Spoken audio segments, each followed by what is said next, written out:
Finally প্রায় ২.৫ বছর পর শেষ হয়ে গেল পল্লবী শর্মা এবং রুবেল দাস অভিনীত জি বাংলার অন্যতম জনপ্রিয় ধারাবাহিক নিম ফুলের মধু। নিম ফুলের মধু ২০২২ সালের ১৪ই নভেম্বর থেকে মিঠাইকে রিপ্লেস করে রাত ৮টা স্লটে শুরু হয়। শুরু থেকেই টিআরপিতে অনেকটাই এগিয়ে ছিল, একের পর এক বেশ কয়েকবার বেঙ্গল টপার হয়েছিল।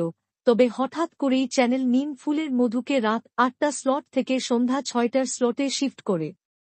সন্ধ্যা ৬টায় টিআরপিতে অনেকটাই পিছিয়ে পড়ায় চ্যানেলটি নিম ফুলের মধু বন্ধ করে দেওয়ার সিদ্ধান্ত নেয়। অবশেষে ৯ মার্চ শেষ হয়ে গেছে এই জনপ্রিয় ধারাবাহিক। নিম ফুলের মধু শেষ হতে না হতেই রুবেল দাসকে দেখা যাবে জি বাংলার নতুন ধারাবাহিক তুই আমার হিরোতে। তবে আবার কবে পল্লবী শর্মা নতুন ধারাবাহিকে ফিরবেন তা এখনো জানা যায়নি। নিম ফুলের মধু শেষ হতে না হতেই গুঞ্জন শোনা গিয়েছে স্টার জলসার হাত ধরে নতুন ধারাবাহিকে ফিরতে চলেছেন পল্লবী শর্মা, তবে সেটি সম্পূর্ণ গুজব ছিল।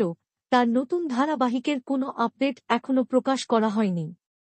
আপনারা পল্লবী শর্মাকে এবার কোন চ্যানেলে দেখতে চান, জি বাংলা নাকি স্টার জলসা? কমেন্টে জানান।